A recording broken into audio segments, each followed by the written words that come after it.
जींद में कांग्रेस विधायक विनेश फोगाट ने पूर्व सांसद बृजभूषण शरण सिंह को लेकर तीखा हमला बोला। उन्होंने बृजभूषण को गुंडा बदमाश बताते हुए गंभीर आरोप लगाए और कहा कि कांग्रेस इस मुद्दे पर सुप्रीम कोर्ट तक लड़ाई लड़ेगी। साथ ही फोगाट ने बीजेपी पर बेटियों और युवाओं के मुद्दे पर राजनीति करने का भी आरोप लगाया।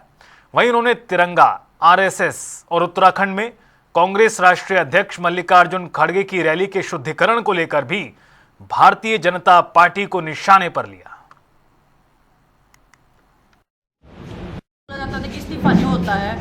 राजनाथ जी खुद बोल रहे थे कि हमारे इस सरकार में इस्तीफे नहीं होते, एनडीए में होता है। तो एक तो उन्होंने एनडीए की खूबी गिनवाई थी कि एनडीए जो उसकी जिम्मेदारी से भागती नहीं थी, कोई भी अगर कुछ गलत हो रहा है तो उसकी जिम्मेदारी लेते थे।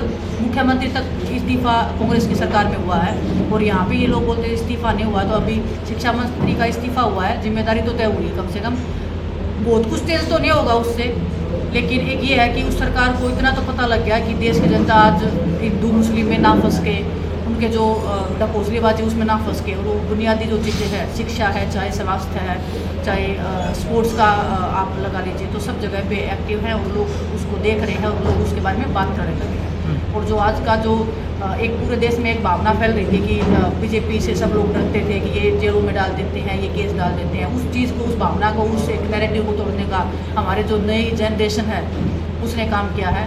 बीजेपी वालों को तो वो तो ऐसी चीज़ों पर राजनीति करते हैं जहाँ पे, और वो क्या देशभक्ति बढ़ाएंगे कांग्रेस पार्टी को। उन्होंने इतने साल तक आरएसएस के ऑफिस पे झंडा भी नहीं फहराया था और आज भी उनके लोग जो तिरंगा यात्रा जो निकालते हैं ना, उसके बाद में आप तिरंगों की हालत देखोगे ना तो वो रोड पे से भगा के चले जाते हैं। और उस तिरंगे की बात करें, जब 23 में हम बैठे थे हमारे हाथों में तिरंगा झंडा था, हम उस तिरंगे के लिए मरने के लिए तैयार थे। वो तिरंगा झंडा पैरों के नीचे रोंदा जा रहा था और वो 30 आज भी हमारे मन में है। तो तिरंगा की जो भावना है या उसका सम्मान की बात बीजेपी पार्टी के मुंह से अच्छी नहीं लगती। अरे छोड़ो ना उसको, मतलब क्या, कौन है बृजभूषण, कौन है गुंडा बदमाश, ऐसे बोलो। उस गुंडे बदमाश ने ऐसे बोला, इतनी इज्जत तू किसको मतलब दे रहे हो? गुंडा बदमाश के बारे में बृजभूषण ने ऐसे बोला, कौन है बृजभूषण गुंडा बदमाश है? वहाँ पे आप जाके गुंडा में देखो कितने सताए हुए लोग हैं, कितनी जमीन पे कब्जा करके, कहाँ से हेलीकॉप्टर में उड़ता है वो? कोई सरकारी डीसीपीआई भेजेगी वहाँ पे उसके पास में? कहाँ से आ रहा है उसके पास में इतना पैसा और ताकत के बल पे? तो उसने ये अत्याचार की लड़कियों के साथ में, और आज भी कर रहा है, आज भी कर रहा है। और किसकी पार्टी में? बीजेपी की में है।